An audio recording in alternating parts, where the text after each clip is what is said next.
seminar is hyper casual games, 3D games. So the agenda for the for today for next 2 hours will be, first of all, I'll be basically giving uh, a brief introduction to what hyper casual games are, and how is it anatomy of hyper casual games. Will basically be uh, discussing how is it different from our normal games, how is it different from casual games or uh, core games, mid-core games, so how they are different, and retention and monetization. So these games are slightly different from our normal games. So they follow slightly different monetization approach.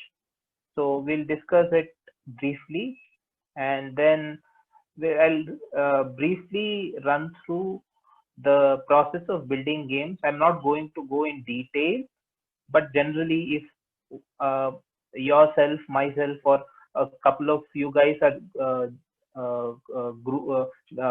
teaming up to build a game, what is the general process we should follow? Basically, this is a indie game process kind of thing, not like a big company following the process, right? So that's one, and then we'll build a simple block runner game. So it's a very simple game. So what we'll do is we'll just build the core mechanic, and remaining things I'll leave it up to you and your creativity, in the sense that how you want to design the environment, how do you want to add the sound, how do you want to add power ups, and all of that. I'll leave it to you guys, so that uh, you guys can develop it further. So only the core mechanic we'll develop here, and there is less time also. So what we'll do is we'll try to finish the core mechanic, and then yeah, so finish it. We'll finish it off, and don't worry about the code and all of that. Just watch what I'm doing. I'll be sharing the code on GitHub, so you guys can download the code and start working on it if you want to develop it further. So yeah, this is the agenda. So basically, first half an hour to 45 minutes we'll discuss, and then remaining time we'll spend in developing this game. Okay. Yeah. So moving on to the next slide. Okay. So what are hyper casual games? So so you guys might be knowing what are casual games. So Candy Crush, Tetris, all these games fall in um, casual games. The main difference between casual games and hyper casual games is that in hyper casual games there is no commitment from the user. Basically, in case say a simple game like Candy Crush, where there is some amount of commitment from the user, so he has to progress. There is a certain um, uh, so there is a particular level he needs to. So there will be excuse me. So there is a goal given, and you got to meet the goal. So those kind of things are, there is a goal for a user, so there is some kind of commitment. So if a user is in level 1 and he wants to go to level 2, he has to reach a goal. So there is some amount of commitment there. In case of hyper casual games, there is no commitment. So it's just like, say you are waiting for a bus, you have like 2 minutes, you just open up your phone and start playing it. So that's the whole thing about hyper casual games. So it's very easy to learn. So you might have played, there are many hyper casual in last 2 3 years. Hyper casual games were like the most downloaded games.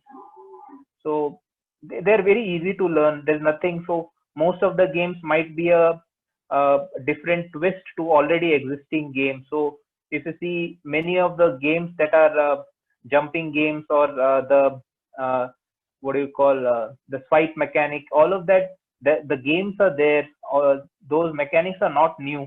Some of them are a copy of the old games itself, but they make it very easy to learn. So it's very easy. So if you uh, think of stacks, say balls. So it's so easy uh, uh, to play the game. There's no tutorial, nothing of that sort. It's very light and it's very easy to learn. It can be played instantly. So it's not like a heavy game, like say a PUBG or something where you got to load and wait and all of that, wait for users to join. Nothing of that sort. So there's no commitment. So you tap the button automatically. I mean, you are into the game screen, and another tap, you start the game. So it's so quick. It's uh, it can be played instantly, and the gameplay sessions are very small. It can be 1 minute, 30 seconds, 2 minutes. So again, since there is no commitment, what happens is whenever user wants to leave the game, he can leave it. And app is very lightweight. And so the idea here is the game is not designed for a particular kind of audience. So even if the game developer is in US, where the network is good, the phones are of good hardware, uh, uh, uh, good hardware. Even then, they would hyper casual games would be of very small size. The reason is I'll explain you the reason in monetization. The idea is everyone needs to be able to download, even in developing countries, developed countries everywhere. Uh, so the app size is generally very small. Okay, so no commitment anyways. All these points at the end of it, somewhere it will relate to no commitment from users, and there is stickiness. So if you play any of these games, these are not like the kind of games that you will play for months and say a year or so, but then you will play it for like 2 weeks, 3 weeks kind of thing, and then probably you'll stop playing it, and again after like say a couple of months you might start playing it. So there is a stickiness for a short duration of time where you will keep playing it multiple times. Scale is very important. So again, in monetization, I'll explain why scale is important, because these games don't monetize like other games wherein there is in-app purchases and all of those kind of things. So these games are slightly different the way they are developed and monetized. And viral appeal, again, if your game has to be popular, there should be some kind of virality. So if you see in case of Crowd City, there are so many players playing together, paper.io and all of that. So it's kind of a viral appeal. So say you are in office or in your in college, you have like 10 minutes break or 5 minutes break, you can open paper.io and do something, play for some time and boast about your score. So there is the thing of viral appeal in it. And yeah, so monetization is slightly different. So by monetization, I mean how the game company or the game developer makes money. So in if you see the traditional gaming um uh, uh, uh, games, they use in-app purchases, or say you got to pay for a subscription model, something of that sort, uh, to monetize. But hyper casual games are fully dependent on ads. So it's not that there are no in-app purchases. There are in-app purchases, but very rarely do people uh, buy those. And even the game developer knows that he's not going to make money with in-app purchases. So he's very clear about it, and he pumps in a lot of ads as much as possible, right? So yeah, this is generally explaining you the uh, uh, what hyper casual games are. So you might have played many of these games. So they're very easy to learn, can be played instantly. There's no loading and all of that, no tutorial, very small sessions. The moment you see the game screen, you almost have an idea how to play the game. App is very lightweight. It's not designed for a particular audience. It's designed so that everyone plays the game. There's no commitment from the user. You can quit the game right away. This thing is nothing like you have done some kind of a some kind of say milestone that you need to reach again. Nothing of that sort. You can start the game anytime. Yeah, stickiness, scale, and viral appeal. This is general to all the games, but it's more important for hyper casual games. And monetization is purely through ads, right? These are the general characteristics of a hyper casual game, right? So anatomy of hyper casual game. So if you say are uh, planning to develop a hyper casual games, what are the things that you got to keep in mind, right? So these games are not a game that you will play for a long time. I mean, people will be playing for a long time, but it may not for an individual. He might play for a short duration, leave it, and then come back. It's not like a PUBG or a Free Fire or a Clash Royale, even in casual games where people will keep playing it for say years and years, say couple of years. So it's not that kind of game. So your game design should be in when you think of game design, it should be minimalistic. I mean, don't spend a lot of time on game design with respect to uh, mechanics and all of that, because it's kind of meant for people who will play the game for 1 or 2 minutes, right? So it's not someone who will actually make time. Like if you were playing PUBG, you will make sure you'll make time of half an hour where you purely concentrate on the game. This is not like that. So uh, uh, implement the mechanic well, but you need not have many mechanics, right? So say agility is your mechanic. It's like who does how quickly can user react. If the game is built on that mechanic, yeah, make the game very well with that mechanic. Don't try to add in a lot of things, right? So any of the mechanics, I just mentioned three. There are so many mechanics. So pick up any of the mechanic, right? That's fine. But make sure you don't add too many things, because there is a separate category of games wherein user has to learn, develop his skills, and then play and all of that. So this is not, this is a game that does not belong to that category, right? So keep it very simple. No tutorials. So this is very critical in the sense that you can have simple games, but still there will be tutorials which says, okay, this is what you got to do. So when I say no tutorials, it should be so very simple. The moment user sees the um, screen, he knows what to do. Say probably there are one or two arrow marks which says, okay, you got to swipe down, swipe up, something of that sort, but not nothing more than that. It should be like a tutorial session of like first 3 sessions are basically tutorials, nothing of that sort. So it should be user can play the game directly, understand it probably in the first run itself. Um, Again, these games are generally endless.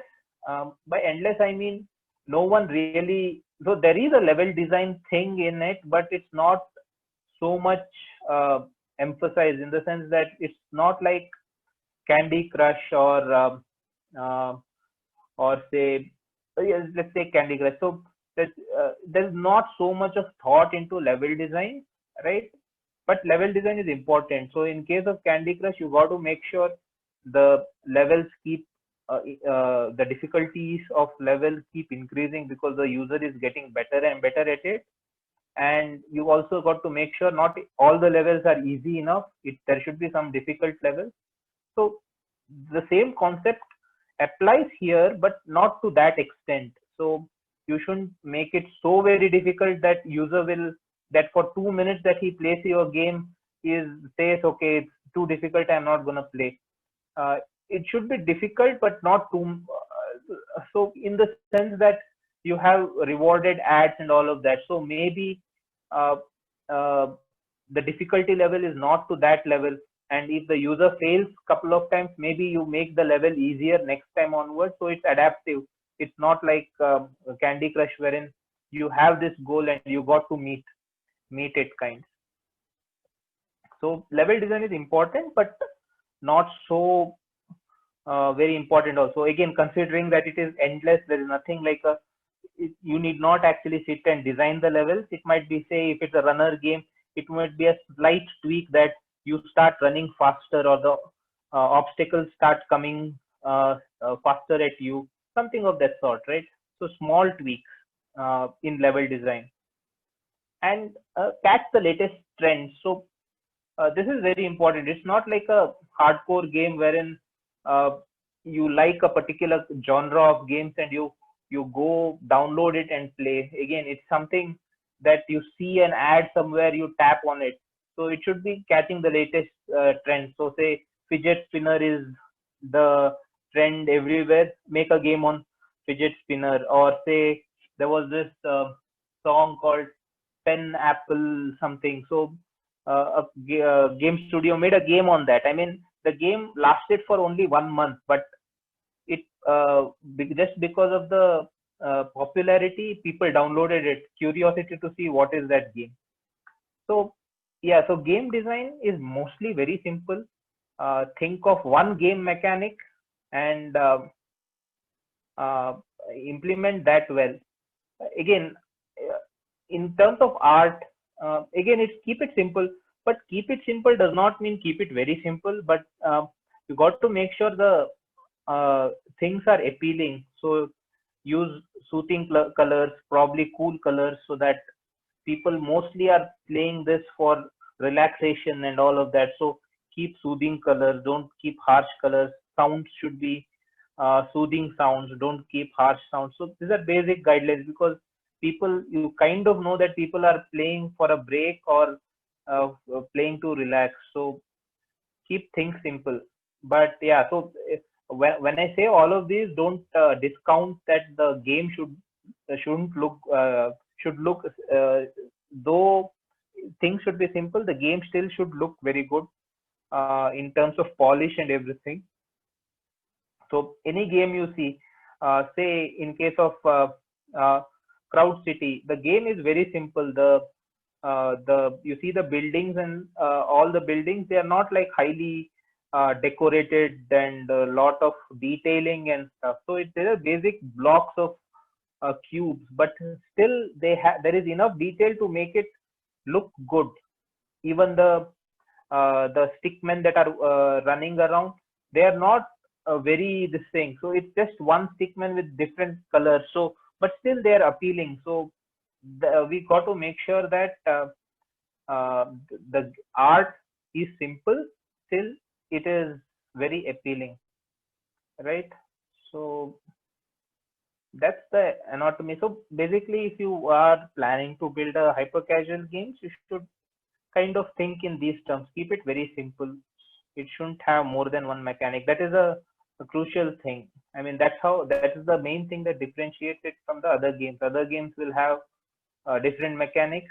As the game progresses, probably new mechanics will be introduced. In this, generally it is one mechanic or a slight variation of the same mechanic, not uh, uh, too many too many mechanics. And developers also, game designers also, do not spend a lot of time on building these, because uh, in case of hyper casual games, they should be very small, simple. You can build seven uh, games instead of building one game with a lot of things. So that's how hyper casual games are thought of, right? So this is about anatomy. So what we discussed now was what are hyper casual games, what makes it. So if you are to design, how should you break the pieces, right? So retention and monetization. So this may not be really applicable to you, but at some point in time, if you are releasing as a student, but if you are planning to release a game on App Store, this is something you got to think of. Hyper casual game users are not generally the folks who will purchase stuff, right? So though uh, uh, uh, the game might have in-app purchases for new avatars or to block the ads. I mean, mostly people will live with ads. They know when they are downloading, they are aware that this game will pump in a lot of ads, right? Banners, full interstitial video ads, rewarded video ads. They know all of about it. So there is nothing wrong in actually pumping in a lot of ads. So that's how these games monetize. Now, if you see ads actually is a volume game. Uh, if you have like 1,000 users, if it's a hardcore game, even with 1,000 users, you can make money, right? But in case of hyper casual games, uh, with 1,000 users you cannot do anything, because ads and make start giving you revenue only when there is a huge volume, right? That's where uh, the stickiness, scale, and viral appeal is important. So that is one of the main characteristics. Though the game is simple and everything, there is a chance that it should be built in such a way that if you speak to a friend somewhere in the conversation, you should be it should come in that, hey, I downloaded this game, it's very cool, kind of thing. So that kind of uh, uh, that is one kind of a characteristic that these games have, right? It could be posting a score, or picking up catching a latest trend. So those are one of the properties of these games. So these games are successful only if they are used on a large scale. Otherwise, because they are dependent on ads, it will not be very profitable, right? So mass appeal. So that is one of the main characteristics. There are in-app purchases. If you see any hyper casual game, you will see a in-app purchase for ad-free version, but rarely uh, does anyone purchase the IAPs, right? And then the retention. So retention, by retention, what I mean is, how do you make sure the user keeps coming back to your game? So there are no new mechanics. Say user downloads the game today, plays it for a month, he might get bored because it's simply tap tap. It's the same mechanic. You are, say, with a ball, you are simply jumping over uh, uh, uh, uh, uh, a path, right? So there is no nothing more than that. So keep it social, so that, say, if there is a common leaderboard where your friends, where the users' friends are there, or generally a countrywide leaderboard or a global leaderboard, I mean, it will kind of motivate a lot of people to be on top. Viral features, I mean, if you can post some, if the game provides some funny moments that can be shared, so even the game moments are very important, right? So in case of Crowd City, if you happen to uh, capture a large crowd into your gang, right? So if say there is a video capture feature, so you can capture the entire video and post it on social channels, so that people get to know about it and they might also download. So again, level design is again a small component wherein don't make it so very boring also, in the sense that just keep playing around with the level difficulty. It should be adaptive, so that after a certain time it becomes a little difficult, but if it's too difficult, again it becomes a little easier kinds. And there is cross promotion. This is like one of the key mechanics. So if you see the companies that build hyper casual games, they are not the companies that build one hyper casual game or two hyper casual. They build whole lots of games. So it's be like, say, Udo or Ketchup. If you see, they have like a portfolio of like, say, 50, 60 games. What they do is they keep cross promoting. If you have a game A of theirs, they'll promote B, C, D of theirs. So there is a chance that you will download one of them. So they keep rotating games around their user base itself. So that's one way of making sure. So I mean, in case of hyper casual games, you generally don't look at one game as such. So if you are looking at a hardcore game, right? So one game makes a lot of money. So there is a lot of resources invested on one game. In case of hyper casual games, you don't look at one game and see how much money it is making. You generally take a portfolio of games and uh, and make sure that portfolio of games is making money. And there is a lot of data. I mean, I have not added it, but there will be a lot of data and analytics happening in the back end, wherein they check that, okay, if a user likes this game, there is a high probability that he'll like this another game. So they'll start cross promoting the other game of theirs. So probably you'll get bored of this game, but you will start using the other game. So the idea is uh, of network. So they make sure that users do not move out of their network. So they are always there. If you're not playing a game A, probably you played game A and you got bored, then you install a game B. So they make sure their audience keeps rotating in their own games, so that that chunk of ads that they were seeing will never uh, go down. So again, it's a network effect. They don't necessarily look at each game. They look at the entire portfolio of games. Yeah, that's probably an important point. I missed adding that. So yeah. So this is generally about the hyper casual games. Uh, if there are any questions or comments, we can have it now. Otherwise, I'll move on to the next topic. 10-35.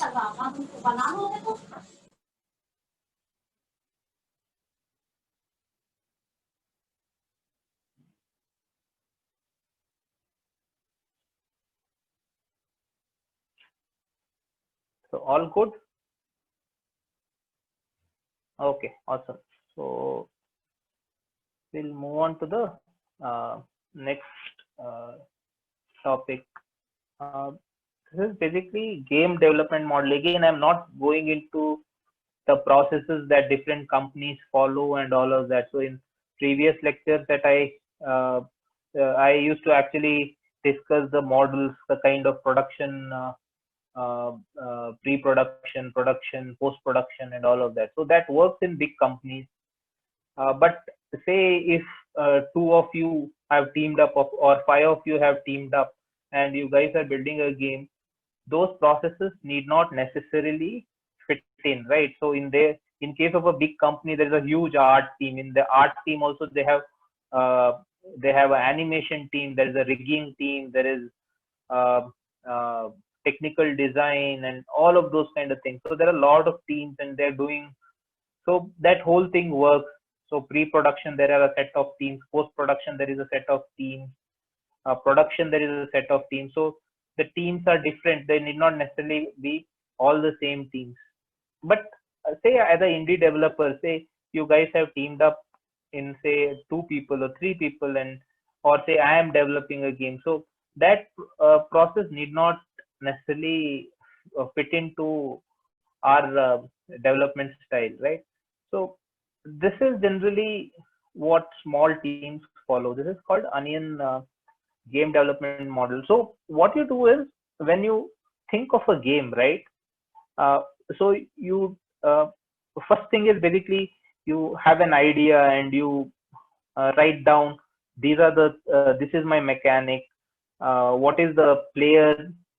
Say you have uh, a simple casual game wherein user is actually uh, moving a rocket ship, right? So in that case, uh, the mechanic is making sure the rocket ship does not uh, hit the obstacles, and so swirling mechanic, you can say. So, and the user has to be uh, uh, used to has to experience kind of like a pilot of the rocket, right? So that's the kind of experience you are giving him. I mean, it's a very in the gaming, it's very naive, but still you are giving that experience for the user. So you list down a list of points, right? So this is your game idea. Say you want to build vertical scroll rocket game, and this is how this is the theme. This is the dark theme you want to do, or a space theme, or a cartoon theme, whatever theme, and you list down what kind of experience do you want to give for your user, and what's your mechanic, and uh, uh, and basically, if you were to monetize, what is your monetization model? So if it's hyper casual, it's basically ads. So you just concentrate on building a good mechanic, and building a good ambience environment kinds, right? So once you have listed those things down, then you then you make list down the most important things. So first thing is always the core mechanic. So if you are building a say a uh, uh, say a runner game, if the controls are bad, if there is a lag when the user is switching lanes, or the jumps and rolls are not good. I mean, doesn't matter how good your environment is and whatever the best features you have in your game, people will not play it. So the core mechanic is the most important thing. So that is the core of the onion ring. So the first, the innermost core will be the core mechanic. So that should be absolutely uh, working well to uh, work on anything else. So generally, what happens is one guy might have thought of like three different power ups, right? So he is interested in developing the power ups or designing the power ups, whereas the core mechanic is not there. But if you do a small part of core mechanic and go on to develop the power ups and everything, so though it is a way of doing things, but your core mechanic is still not complete. You cannot ship your game. Your game may not give the kind of experience that you wanted to give it to users, right? So the first thing is, so you got to layer it in the circles. So the first most important thing is the core mechanic. You don't do anything else till you are happy with the core mechanic, right? So even in case of core mechanic, what happens is, say there are two people, one is a developer and one is a game designer. So what happens is, say both people know how to use Unity, right? So you write scripts in a fashion that the game designer can tweak it. So if there is a field that keeps changing, so the developer may not have a great sense of what is the kind of speed with which the rocket should go up, or if there is angular velocity, what should be the angular velocity, or there is a dampness that needs to be added to a collision. What's the dampness? So the developer may not um, have a great idea about it, but the game designer would have uh, a thought in his mind of how it should look like, right? So we write scripts in such a way that the game designers can tweak it, and while he's doing that, we move on to building new things. The tweaking part is done by the game designer. So uh, that's how. So when you're working on core mechanic, you finish the core mechanic, right? In say in the runner game, how fast uh, the player should uh, switch the lanes, right?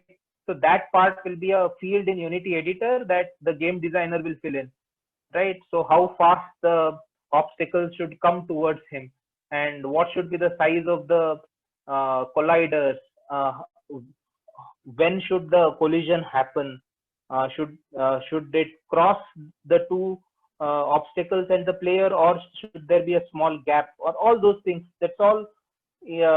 If the game designer has it in his mind, so he can do all that editing in Unity uh, without any input from the developer. So generally, when you're developing features, think of it in two uh, things. One, when you're put in a developer hat, so it could be one person. Say I am developing a game wherein I am a developer and then a game designer. So when you're developing, think like a developer, and when you're designing, put on your game designing hat and don't think about development thing. So you can tweak everything. If there is a requirement, write it down and then go back and do it, so that you're very clear, and the scripts are written in such a way that it can be tweaked. Tomorrow, if there is a friend of yours who wants to work on it, he can modify the values to give a new experience, right? So that's basically the onion development model. So I didn't add any text. Hopefully I was able to explain it. So mostly it's like, make sure you uh, break down all your feature set into the importance for your game. The core mechanic is the most important. What's the next most important thing? Difficulty needs to keep increasing as user plays, or something of that sort. Say there are power ups. If it's not a if it's a casual game, you need to have power ups. So what is power ups? So that way you layer out the features and tackle them one by one, right? So that's about game development model. um, is there any questions, doubts, or you can go ahead to my next slide. It's 10:45 now. Yeah.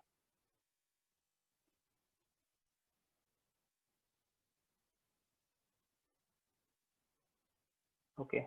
All good? Okay. Let's move on then. Okay. So what we'll be building is a block runner game. Let me see if I can share the URL. Not a fully polished game. So what we are trying to do is we are trying to uh, uh, okay, I'll share it later. So what we are trying to do is build the core mechanic of a runner game. So it has to be an endless runner. The player needs to be able to dodge the obstacles, and there is a thing. This is the block runner. So each block will have a color, and the player can switch the color. So when the player and the obstacle colors are the same, the obstacles get destroyed, and um, user gets a point, right?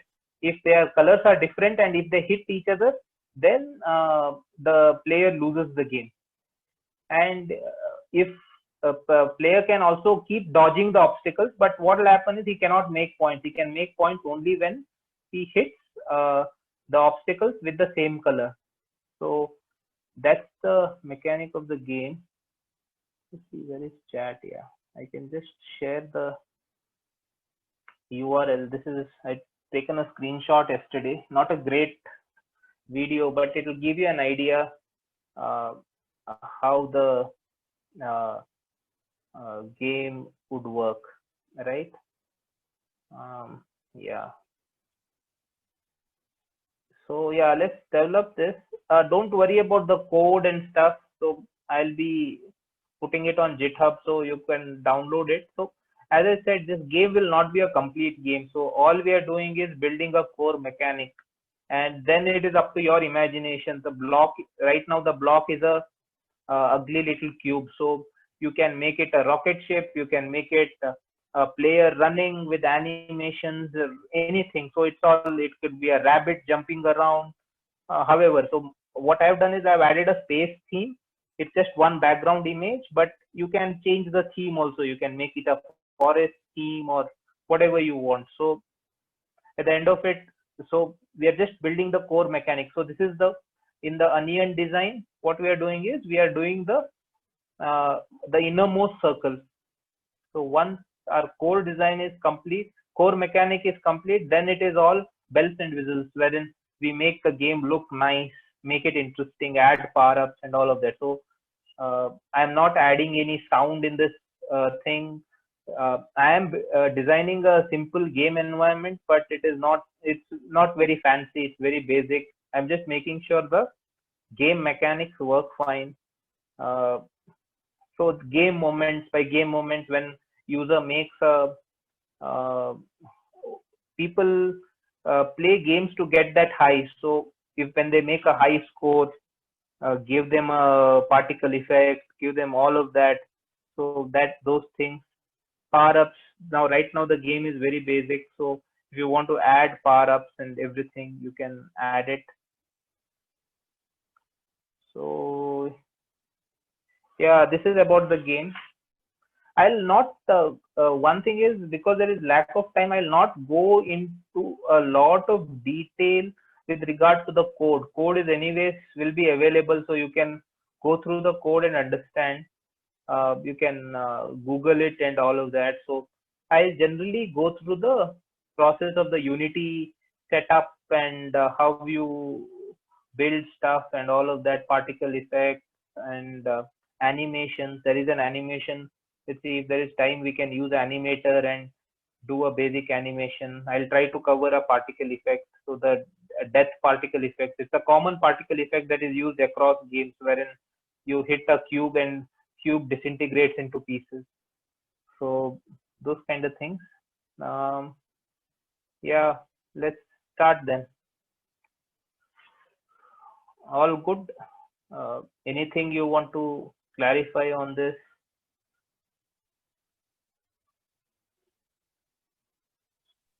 No, sir. Okay, fine. So let's go. Let me stop the screen share. No. Okay. Just stop the video so that the screen share would be of good quality. Yeah. So closing this Unity. This is the one.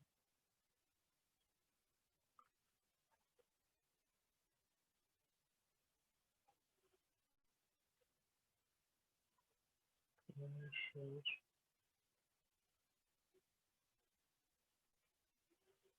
Yeah, so this is the output of the game. Share.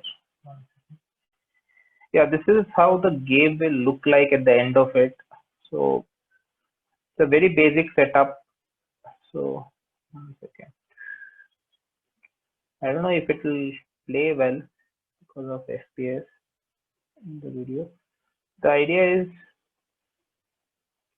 so what this is the player, right? So when they are of same color, you see they right left arrow keys, you can actually move the player, and then you hit the back button, you see there is a small animation and the color changes, right? So you can change the color. So if a green block comes, you can change the color and do this, and if you are of a different thing, the game will end. So you see there can be lot more things to be done, can be done. You can have a retry button and all of that. So I've not done all of that. So just trying to cover whatever is possible. Okay, so let's start with an empty scene. I have a okay, stop share. 1 second. Move this to another desktop.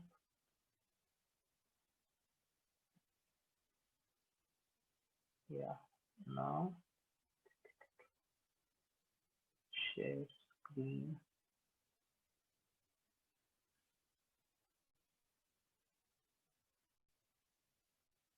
Okay, right. So you can see the screen, right? Okay, I assume you guys are seeing this. Yes, sir. Yes, yes. Yeah. Okay. Okay. So we are starting with an empty screen. So as you saw, our first goal is to make sure. Uh, so the main mechanic that we are trying to get it up and working is making sure that the player moves left and right. Okay. The change of colors we'll do it in the second round. Okay. It's the core layer will not have the change of colors. That will be an additional kind of feature. So the core mechanic will be just move the player block left and right and let the obstacles keep flowing in, and the player should be able to move around, uh, and a basic setup for setting up the ambience, so that if you want to change it later you can change it, but there is some basic setup so that once you have built the game and if you want to share it across to your friends to get a feedback and see what they think about it, the game does not look very ugly also, right? So let's start. So let's create a empty cube. Let's call it ground. I'll be pulling a lot of assets from the other game because of lack of time. But yeah, so basic setup I'll do it. So let's call it uh, okay. Let's call it floor. Okay, and uh, let's increase it in X direction and Z direction, right? So let's go to theme, right? And let's add a material. So themes, let's create a folder called materials. It's not necessary to create folders, but it's good to be organized. So yeah, create a new material, right? So let's call this floor. Okay, let's give a color to this material, say, okay, let's attach it and then, yeah, so, okay, this is fine for now. Then let's add a player script, right? Player object. So this is the floor for now. And let's add create 3D cube. Let's call it, oh,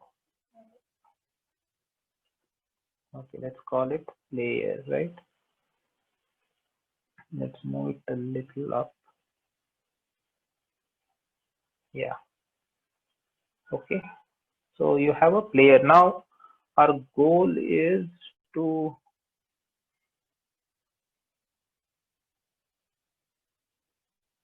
right, to make the player move left and right. So now we need to add a script. So I'll create a folder called scripts,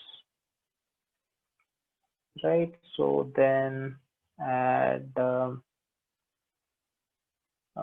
script called player. Okay,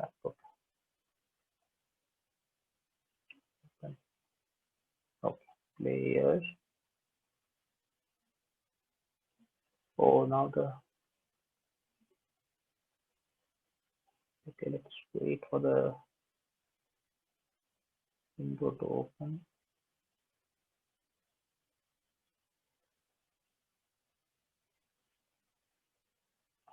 Are you seeing the code also, or you're just seeing the Unity window?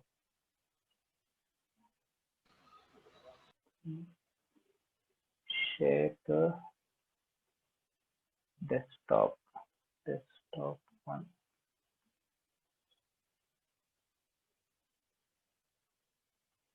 Okay. You're able to see the code also, right? Yes. Yes. Okay, nice.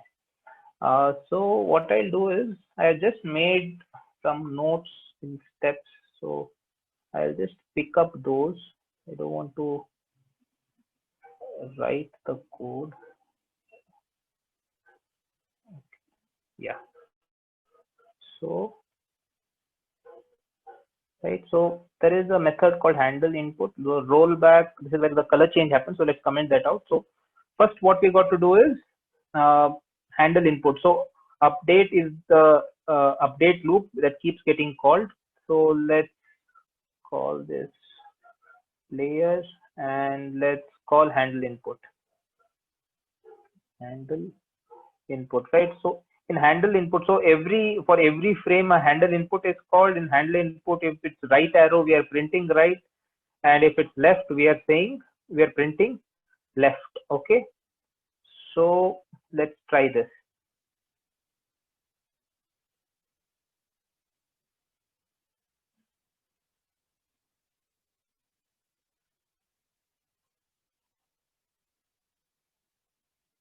Okay, so we have not attached the script, right? Let's attach the script. Can't add the script is there because I did not save the file. Okay. Okay, so let's attach the script. So player is on. Let's start the game. Okay.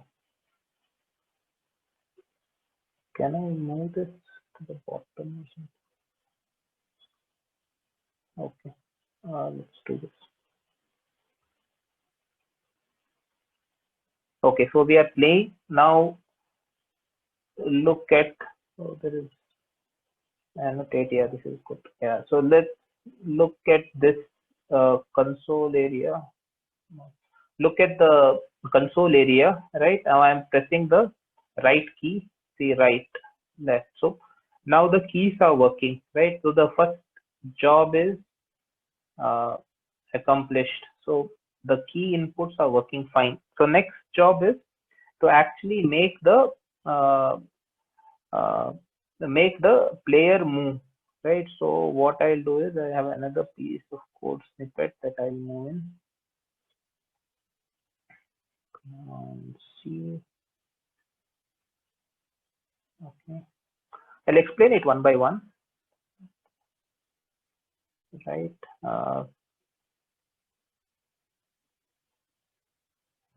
Right, and then yeah, commands.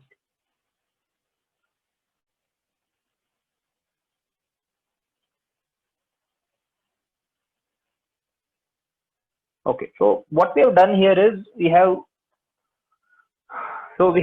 added two methods, go right, go left. Okay, so what go right and go left does is, let me increase the size. Okay, where is annotate here? Okay, mouse. Okay, see, so there is go right. This is basically setting up. It is not moving the player to the right, but it is setting up all the uh, variables that are necessary. It's basically setting up the variable, setting up the configuration so that in the next update we can move it to the right or left. So, and you see here there is go left, which is actually going left. So I'll explain what this is doing. So we will replace this with go right, right, and then left with go left. Okay. So, so what we are doing is we are actually capturing the player's X position, and we are capturing, we are determining what should be the uh, uh, end X. So let me comment so that you can keep noting. So this is the start position, start X of the player, right? This is actually the end position. So after shifting the lanes, this will be his end X of the player. So what are we doing here? So there is a field called lane shift.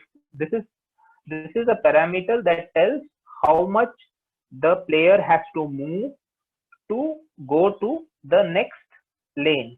Okay, so you see this lane shift is right now 5.5. Let's keep it as it is. Let's not change it. So it's, if it moves 5.5 units to the right, so this vector right is saying that to what direction, right? So vector right, so this is vector math. So when it does, when a what do we call this, when a number is multiplied by a vector, you get a vector. So this vector is pointing to the right with lane shift units. So when you add it to the position, you get the position of the player when he's moved to the right lane, right? So you get the X, you note down the X. So this is the start X. So from where the player is starting and where the player is ending. Okay, we don't need this. It's coming. And this is the direction where he is moving. So this is also required in the move function. So then we set a flag called is moving. So you will look at this, why this is used. So this is used to actually when a movement is happening, we do not want to handle any inputs, right? We want, when he presses right, we want the right movement to complete to take the next left or change color input. So we want to we don't want to take inputs between uh, uh, operations. So if we call right and go right, go left as operations, so we do not want to take inputs. So we, later on you will see in the code, we will actually put a if to make sure if it is in moving state, we actually ignore um, uh, ignore any inputs coming in. This is also useful if when you plan to add sound, say when it is moving, you want to add a sound. So this flag is a good indicator saying that why it is moving, play the sound. The moment this becomes false, you will know that okay, the movement is complete, and then you can stop the sound, right? So that's also a good way of using this, but there are many other ways of handling it, but this is one of the ways, right? So yeah, so where were we? Yeah, so go right and go left. So we are not moving here. We are just setting up the position where it should be. This is also the same thing. We are calculating. This is the current X.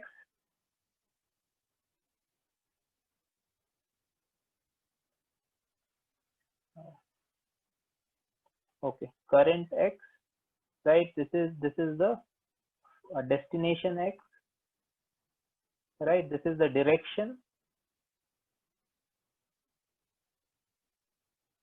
and this is the flag, right? Flag. So this is a flag, right? But the real movement is not happening. So once you handle input, then you say move in the update. So you can actually put all this code in update, but it's not a good practice because generally update is a busy function. It will be doing a lot of things there. So it's a nice way to separate it out. Say you are playing sound, so you can say play sound, right? So based on the flags, you want to play some sound, you can play a sound. So that is also okay to do, play sound. So you see there is a function called rollback. So there could be a thing called change color. So something of that sort. So generally keep update loop with a certain set of operations so that you know what is happening in update. And yeah, it's a good way to keep things clean. Um, so yeah, this is the move function. So um, you guys know what is lerp, the linear interpolation. So we have calculated the start x and end x. So we are interpolating between start x and end x, and we capture what is the how much it has already moved, so that we can pass it. So this is basically interpolate from start x to end x. Okay, this is calculate how much should be moved in this frame, actually in the next frame, how much to move in, no, this is how much it has moved, how much it has moved. Okay, and then this is the position. So you get the current position, update the x value, and set the new position, right?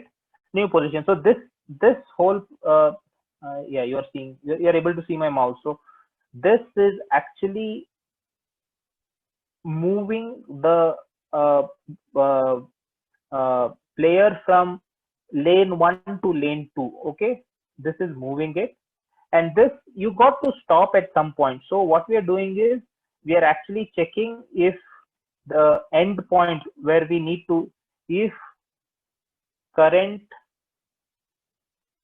x is equal to destination, right, or endpoint, right? If it is equal to that, that means the uh, the block has already moved. So what we do is we say is moving to false and moved flag to 0, so that again it can start counting, right? So this is basic moving code, right? So we add these fields called serialized, right? These are private variables, private member variables, but they start showing up in the editor, right? Say you have built this script, and then let's run this. Let's see. Hopefully it should work. There is an error that is fixed. Yeah.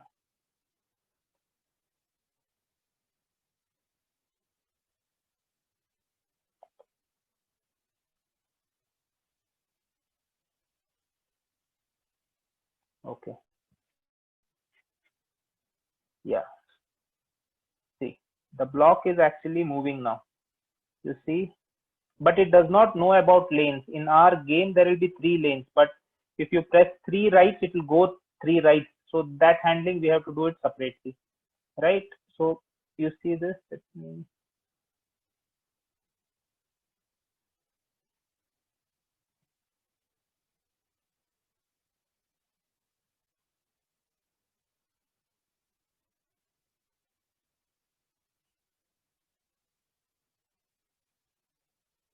right? So you see this, I am now pressing right. Oh, wait. Yeah, right. Okay, right, left, right, left. Now see, now you have built this script. Okay, so say you are working as a you are a developer. You don't care how much it moves and everything. It's up to the game designer to set it up. Now game designer actually comes here and says what should be the move speed, right? He says, so see the speed now, right? So he says the move speed should be 10. 10 is a good value, right? So he wants to check it. How does it work at 10? Then he says he makes it 50, right? So it's too fast, it's jumping. So it should be a little, say 25.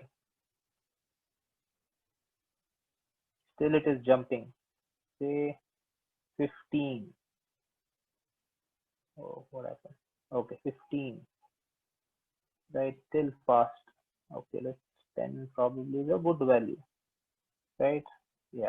So okay. So say see you see here, so we have developed the script, but then all these changes we can do it in the editor, and it need not be the developer itself. If it's a two-member team, one who is playing a role of a game designer, the other who is playing a role of a developer. Developer simply implements it and gives it to the game designer. Game designer can take care of it. So the lane shift is 5, 5.5. If you want to reduce it to say 3, it change. See? It's moving less now, right? You see the direction. All these things are helpful to debug. So you know what's the direction. So you see the vector, right? So it's very fast. So you can't see the ease moving flag switching on and off, right?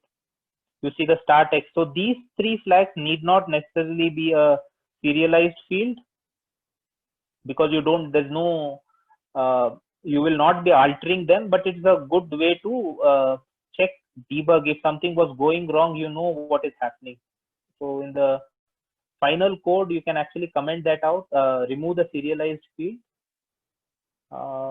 But yeah, so this is it. So we have now done the moment, right? Now let's build the array. Okay. Okay, now let's build the, let's save this. Okay, now let's build the actual lanes, right? So what we will do is, let's hide this floor for now. Okay, so let's create an empty object. Let's call it, say, let's call it highway. Okay. Okay, so let's have 3 lanes. Create empty cube, command D, command D. Let's call it left, middle, and right, right? So we have these. Let's hide the player also, right? We are in scene. Okay, so the middle should be at 0, 0. This is fine. What should be? Let's keep a scale of 3. Okay, this is, I don't like this.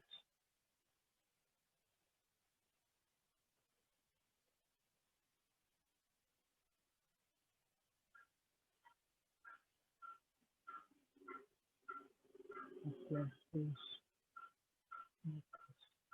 left, middle. Let's increase this screen.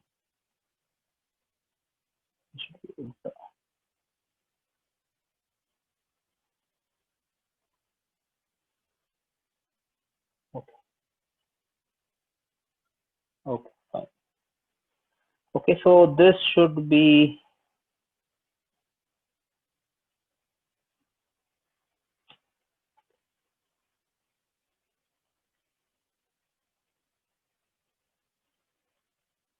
okay, it's not right. That's fine. Okay, so this is 3, and let's make the height to say uh, rotate the rotation be 0. Let's the scale be say 100. Okay, and there is left. So left will be in the negative. So this is 3. Let's let's reset this. So x will be minus 3, minus 3. This is left. Left will be 3, and then scale will be 3, and this will be 100, I guess, right? Yes, right, 100. And let's take one more. This will be minus 3, and this will be 3 and 100, right? So you see a highway is set up at 0. Let's enable the player. Yeah, so what we will do is we'll put a material. So there is floor already there. Let's put the floor. Okay, so you have a player. Let's make player sit at 1. Okay, so yeah, this is like a basic setup done. Now if you see, player is moving 5. So you see the width of each lane is 3. Okay, if you want, you can make it 3.5 to see that gap thing. If you like it, you can keep it. Otherwise, you can leave it. Yeah, so you can make it like 3.1 just to make it look little interesting. Right, the floor color you can, yeah, whatever. So yeah, see, so this is to see in the game scene how it looks. Let's move the camera a little up, right? Yeah, let's keep it at this. Okay, and let's see player. So you see uh, the the scale, the each lane is at a distance of 3.1, right? That means the player should move 3.1 to get to the next lane, right? And let's make the move speed to 10, right? And then let's see how it looks.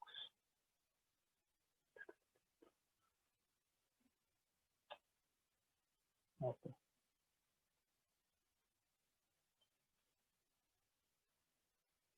right?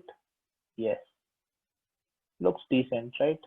Okay, so let's keep this here. And next what we do is, so whenever you have completed any of the game object to a decent uh, thing, right, it's a good practice to actually save it as a prefab, so that accidentally if you happen to change the values and you don't have the new values, you can save it.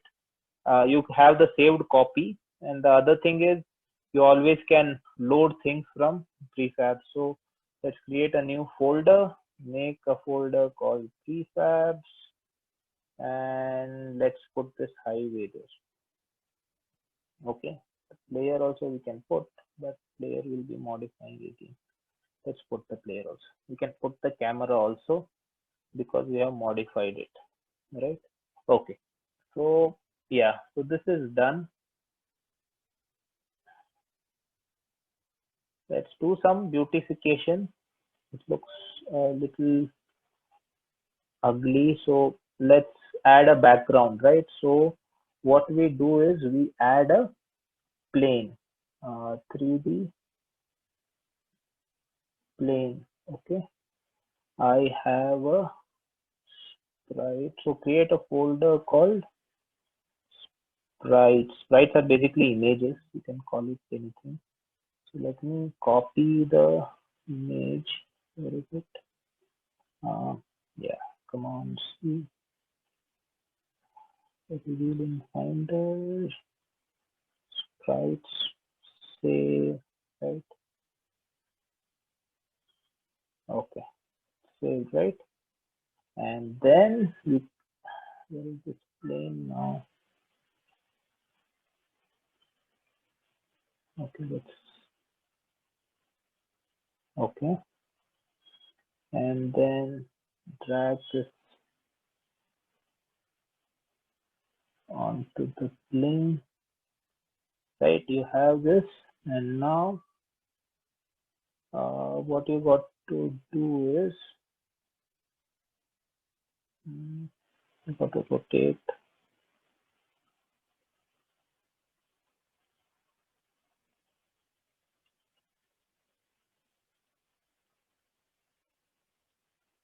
right? This will be minus 180 probably, right? And then in X direction you have to rotate it by 90, right? Okay, so the image is 16:9, so it's good to keep uh, that ratio. So 4:3 to, okay, let's move this back.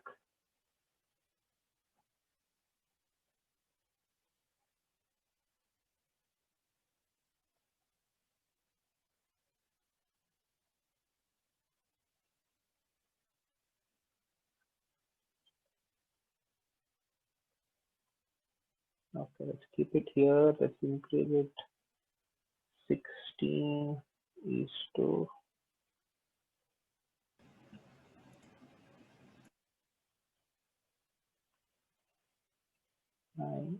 Okay, now maybe reduce the camera to 45. Right, so it is okay. Uh, 1 point. Let's do 1.5 into 16. That is 24. 24 and 1.5 is 13.5. Right? Yeah. Then plane. What I'm supposed to do? Camera. Yeah. That's, yeah. Okay. And this, let's check the material. Let's give it a different color. Pick up one of these colors, right? Let's add a little bit of metallic just to give a different feel to it, right? Yeah. Okay. So this is the background, right? So let's save this, and we have made some changes. See, whenever you make any changes to the prefab, this color will be bold. So you got to save it, say apply all. So the changes are applied to the prefab, and this also, this is not a prefab yet. So let's add it to prefabs. Oh, there is already. No, this is not the background. Let's say prefab, right? That's this. And let's again add a spotlight, right? So just to give it a uh, let's add a pointed light. Okay, give high intensity. Let's increase the intensity. That's down. Bring it up, right? Move it out, right? Increase the intensity. Move it up. Not visible. Right.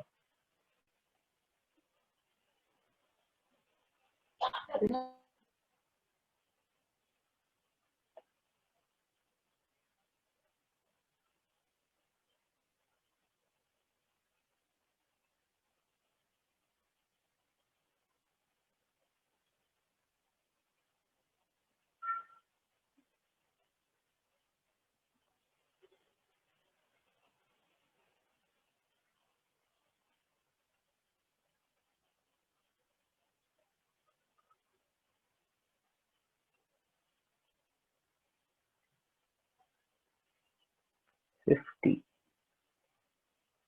Right. So let's keep this at 50. Yeah. Right. So let's make it T1, T2. Right. Let's increase the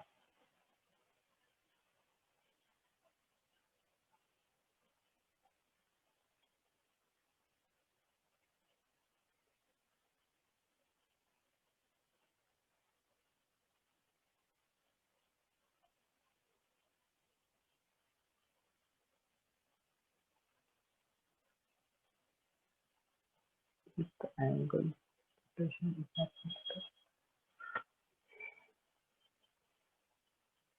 It's the wrong kind of light.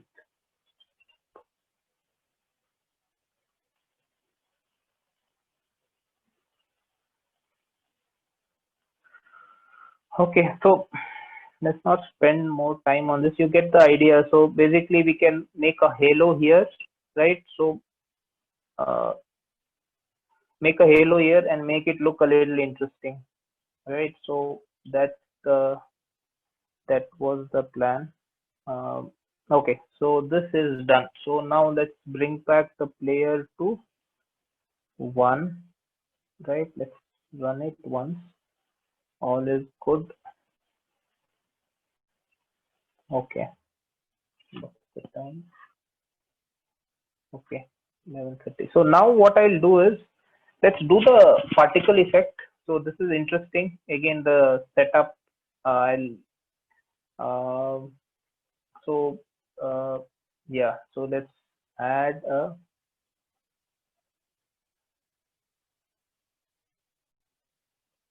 So you guys are following, right? I forget to ask. All good, right? Yes, sir. Yes. Okay, fine. Let's add a particle effect, right? Create a. So the particle effect is basically this. So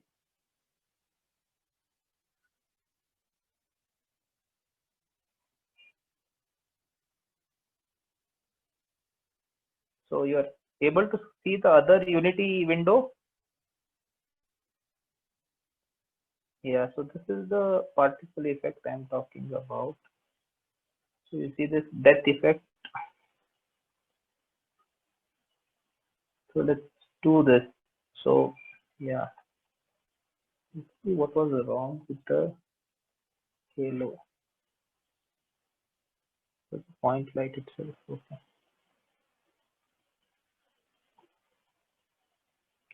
Okay, some it's fine. Let's ignore it for now. Okay, so this is the depth effect. So this is the animation that we'll do, and so how it will play is when you have a collision. Yeah, so see, when you have a collision, this happens, and you see the color also will be of the same thing, right? So let's change the color. Right. Okay, the collision effect is also, so that is all in the code. So it is straightforward. I'll not explain it a lot because it's pretty straightforward. Let's move it into a different desktop.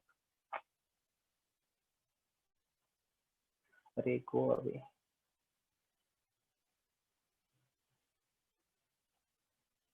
Okay.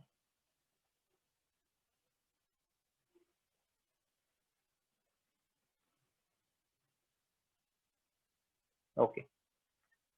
So let's to the particle effect. So what we do is add effects particle system. Okay, and so if you see now, it is, let's keep it at 0.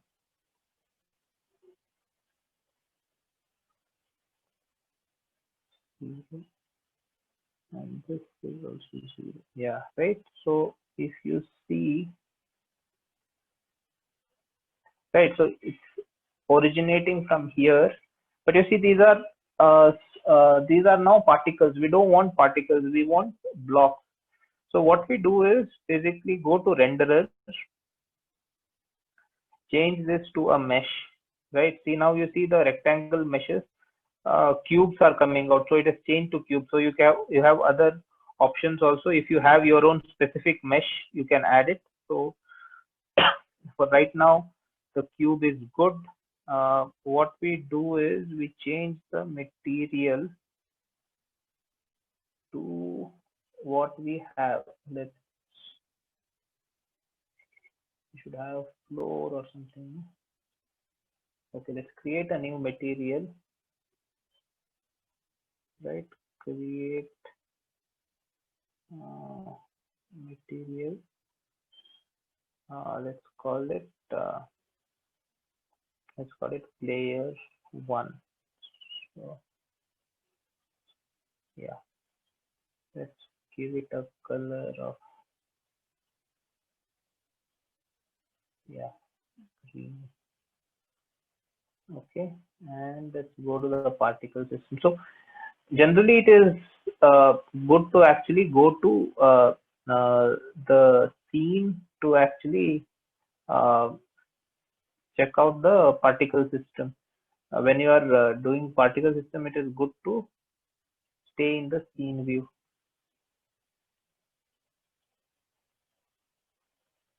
Right, see, you can see it. Now I change the material to this.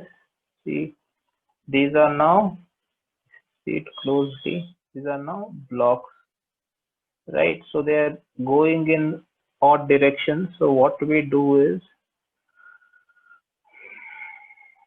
so go to shape. So if you see the shape, you see the cone, you just need to change the angle of the cone so that it is in the direction of the lane.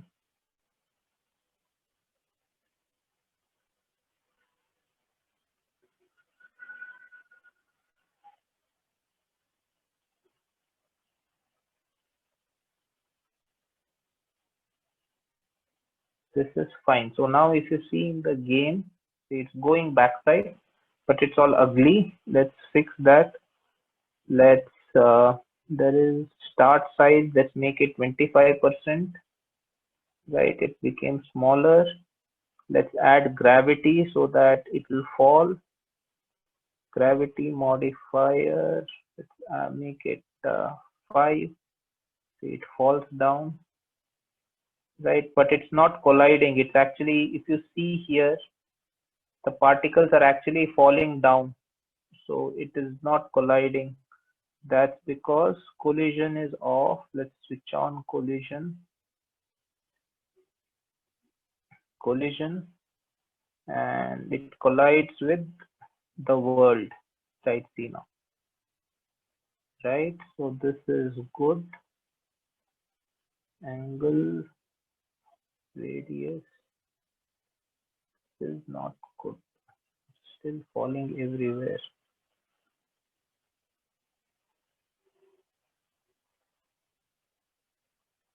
Okay, that's,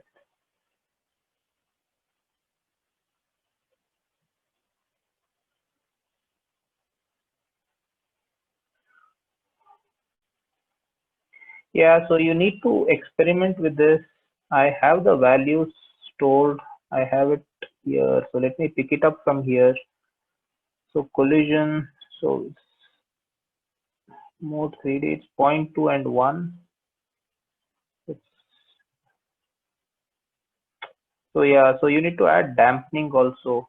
If you add dampening, you see the bounce will reduce, right? So now if you see how does it look, but it's still on the other side. My guess is this is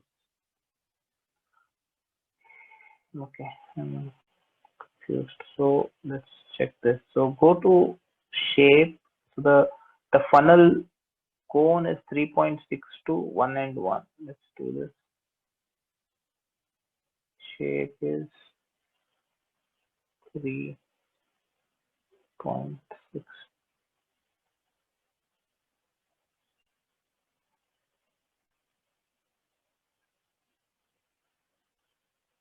Right now what we'll do is we'll add some start speed so that it gets thrown off.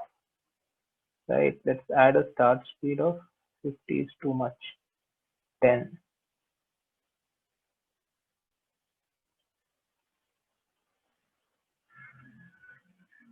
Right, so this is it.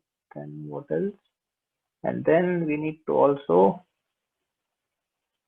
add the size. So it should actually reduce in size over lifetime. So go here and tick this and then do random between two constants. It starts with 1 and it should go away to 0, right? And emission also, yeah, we need to change it. This is the thing. We need to add burst, say 100 in interval of 1 second, right? You see now there is a lot of things coming, and then the shape has some problem. It is long. I don't.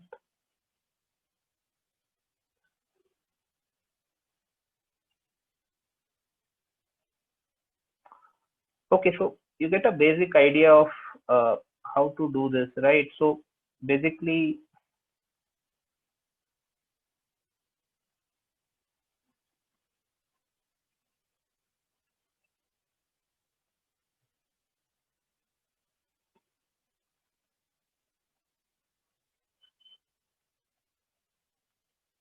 so you can also change the duration. So this is the duration of the, for what duration the uh, cubes will come out, right?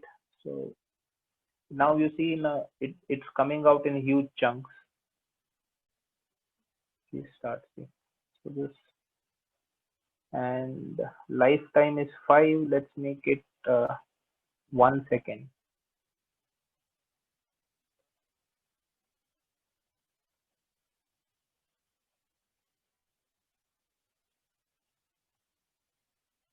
Right, so not perfectly fine. It should come only in one direction, I guess. The radius is an issue. Yeah, yeah, this is now. Right, so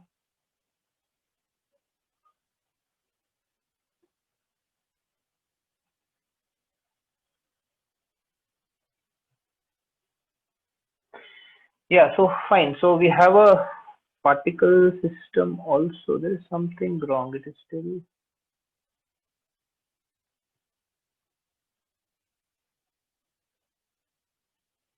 Okay, so we'll pause this for now. We'll look at it later when the collision really happens. Um, so it's, you basically need to play around with all these fields. So to get a uh, start lifetime is 0.8. This is too much. 50.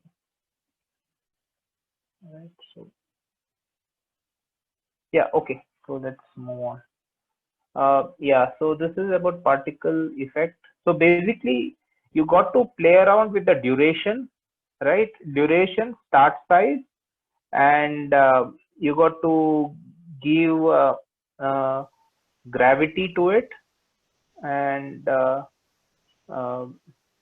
and the collision if you want it to collide, right? And the renderer, you got to change to what kind of thing you want. So if you now change it to say billboard, the default one, right? You see, it's back to the normal particle thing. So yeah, right. So this is fine for now. Not perfect, but yeah, we can tweak it out later.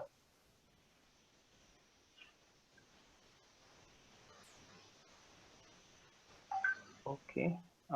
Yeah.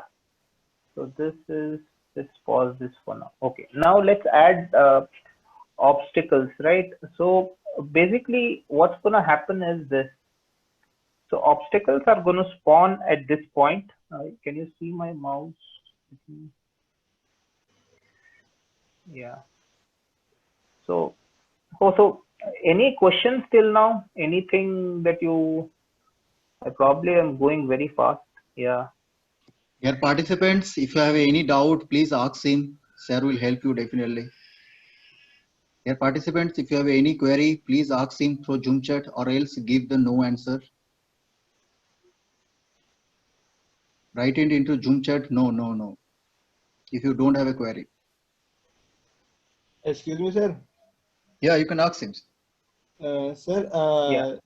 sir, in the background you have used that plane and the that image you have put it in that. Yes. So, sir, instead of this, we can use HDR also. It's up to you. This is what I did easily. Was I was able to do it easily, so I did it. If you want to make it very rich, you can modify things. Yes, Yes, sir. you can actually create all these uh, circles as spheres, and you can add this fog and all of that, and make these items also move. So when obstacles are coming towards this can also come towards. So it will give a feeling that the the Nature is player is also really moving. yeah. Yeah. So this is just for the for a prototype thing, but actually if you were to do, we have to actually, we can have an image but without all these artifacts, so that you can actually put spheres, comets and all of that and make them move, right? So you get a feeling that uh, the whole environment is moving, and if you have a nice space sound, it will be look very good. Yes, sir. Yes, sir. Yeah. Thank you, sir. Yeah. Okay. Okay. So what I'll do next is I'll add a. So now I'll just copy paste. Okay, the script. I don't think. Yeah, there is like half an hour. Let's get the obstacles thing. So then you get an idea of the whole thing. So reveal in Finder. Right. Scripts. Where are the scripts?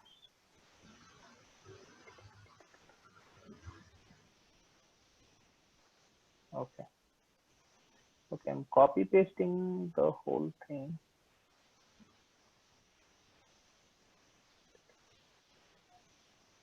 This way. Yeah.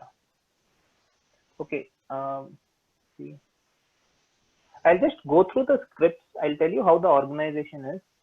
Okay, so now what happens is we have something called a obstacle controller. Okay, I'll tell you what it does. Uh, okay, so its job is to create obstacles. Okay, uh, so we create prefabs of obstacles. Okay, this is the you see this, yeah, PF.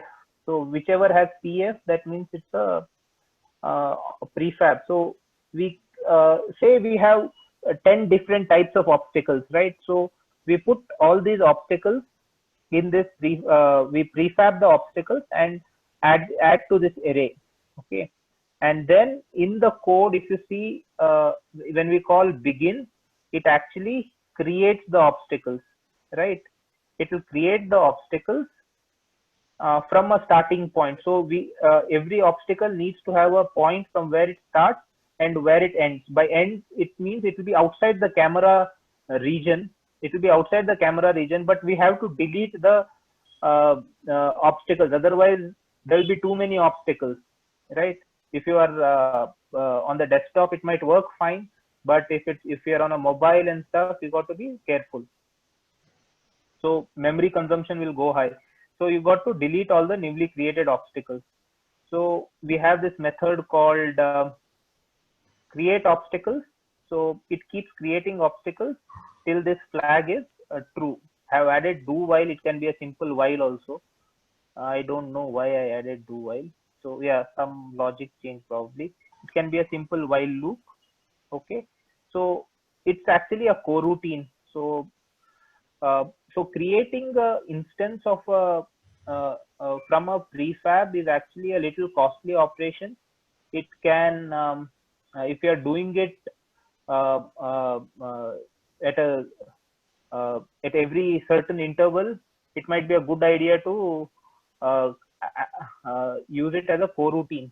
Coroutine, you can check up what coroutines are. It's basically like a thread, but lightweight, lighter than a thread. So coroutines run together with the main thread. So it's a big advantage, right? So this is basically, so let me add one so you get an idea. Create empty.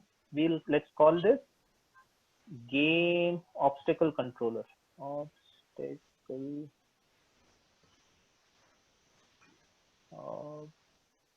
obstacle controller, right? And then add this obstacle controller here.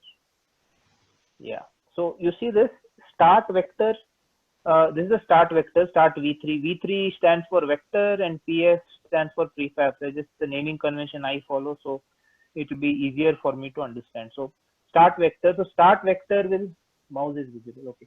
Start vector will be this side, and the end vector will be this side. The camera is in the opposite direction. So this is that is negative z, and this is negative z, and that is positive z. So the end point will be here.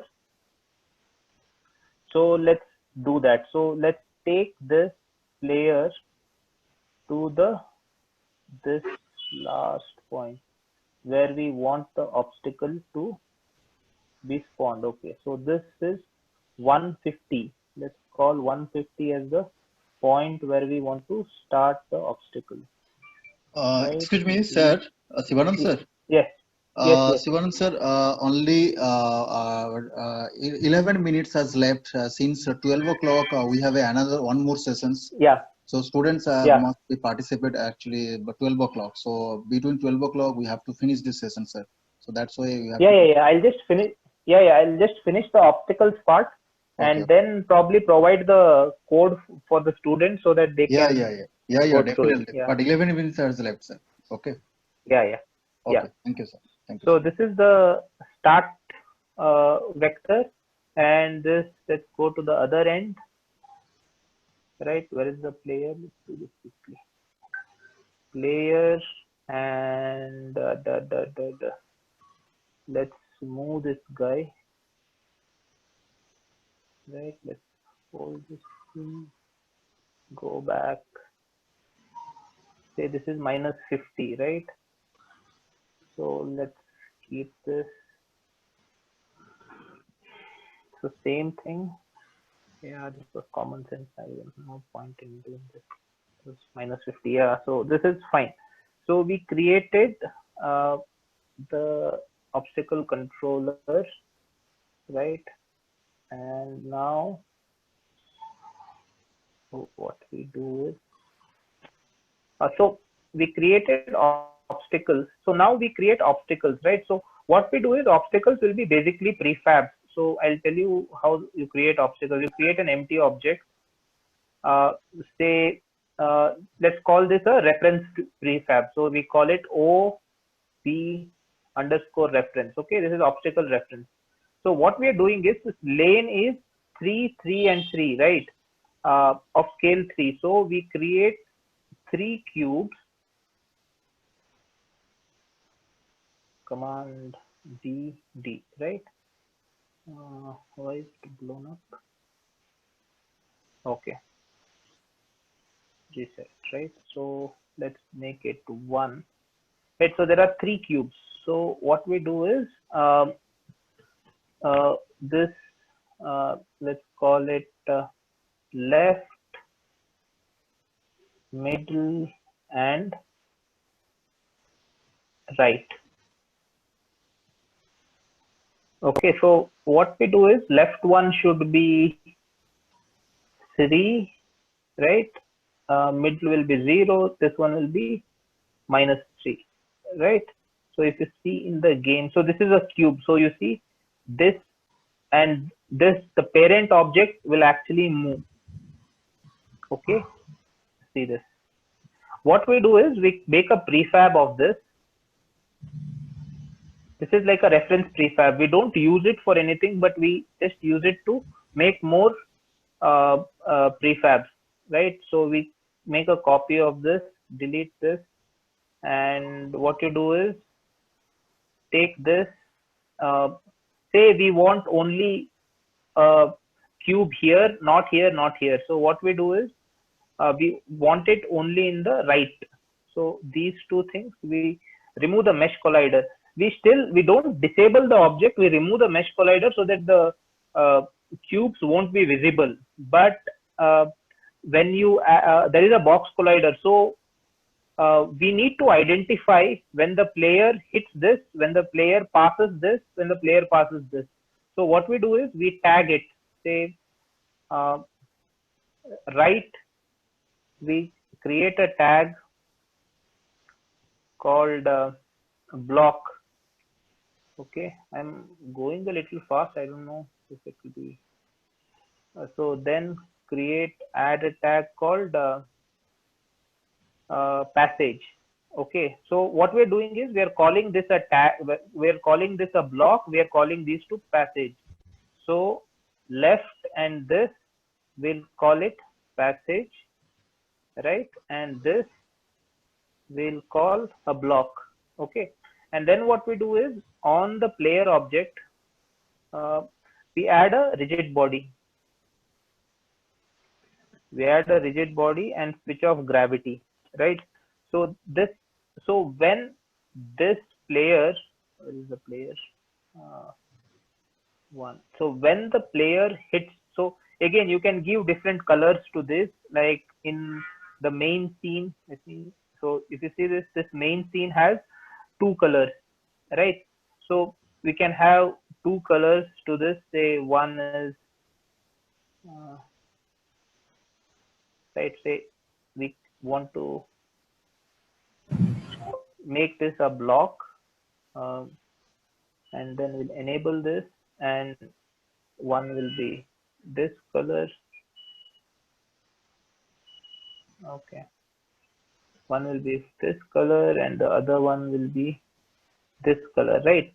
So it knows now that there is a tag for this, it's a block, and for this, the center thing, it's a passage. So when the collision happens, we identify whether it is a block or a passage. If it's a passage, we know that we should increment the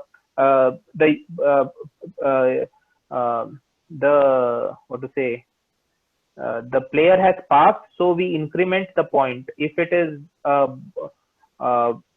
a block, we check if the colors of both the blocks are same. If they are same, then we allow it to continue. If they are different, we end the game.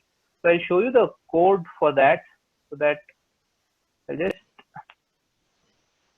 yeah. So the player component, if you see on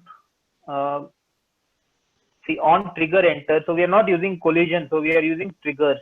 Okay, so if we are after the collision happens, we check what's the name of the object. If it is a block, right, only then we are coming here. If it's a passage, it does not matter. The player can continue playing. Then what we check is, this is the mesh renderer of the other is basically the obstacle. So we block material, we check the material of the block, and then we check the mesh renderer. This is actually a player object, so player's color. So what we are doing is we are comparing the block's color with the player's color. If they are both are same, then we are playing a death effect. This is the particle effect that we created. So we play the animation, we play the particle effect, and when this color happens, so particle effect should be of different colors. When it hits this, the particle effect should be of this color. When it hits this, it should be of this color. So what we do is we change the material, the renderer's material to block material. So whatever the obstacle is, the obstacle's color will be applied and the obstacle is destroyed, and we increment the score. So there's something called game scene controller which implements the UI. And then if it is not, we play the particle effect on the block. So the player is dying. So player will be disintegrated. We deactivate the player and stop the game, saying that the game is over, right? So this is collision handling. This is move. So we have already looked at this, right? Update material. This is for rollback. This you can look at it as an activity. So actually, if you see, we use an animation. So we can't do it now. Where is it?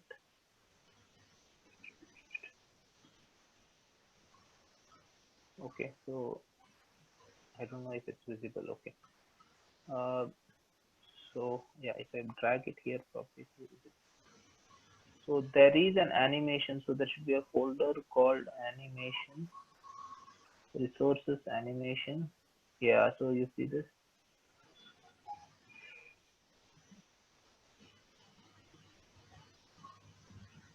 Player block, window animation, right? So let's put it here. Yeah, so if you play this, you see this, it is doing this.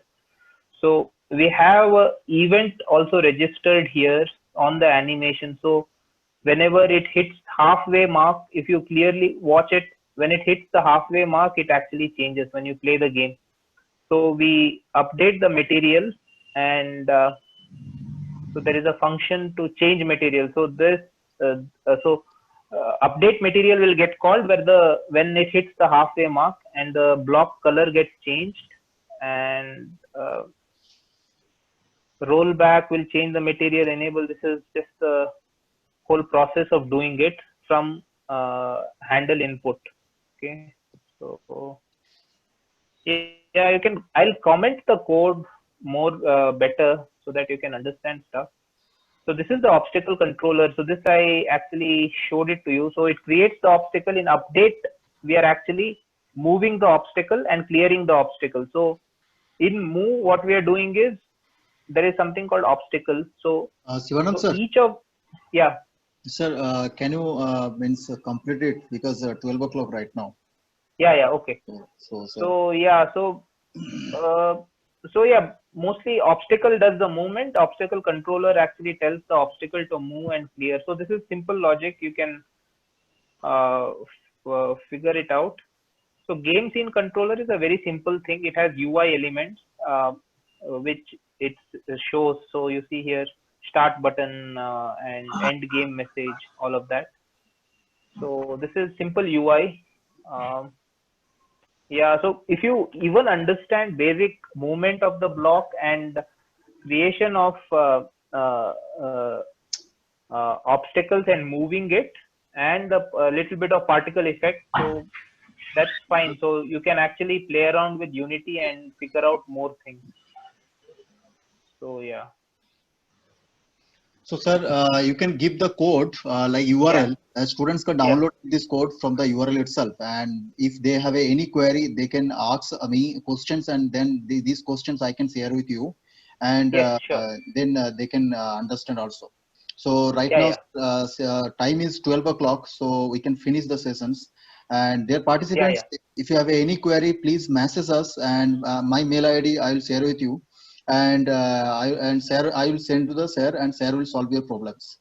And sir, please give me your whatever URL you are providing, and that URL students can download the code, each and everything, and I can share with the students. Yeah. Okay, sir. Sure. Okay. Sure. I'll do that in some time. Yeah. So, sir, thank you for your support, sir. Thank you so much. It was Yeah, not a wonderful problem. sessions. It was wonderful sessions, and I think the students have enjoyed. So, let's Yeah. students, we can finish the sessions. Thank you. Thank you so much. Thank you for your support. Yeah. Thank you. Hope it was useful for everyone. Yeah, Thank you. definitely. Bye. Yeah. Yeah. Bye.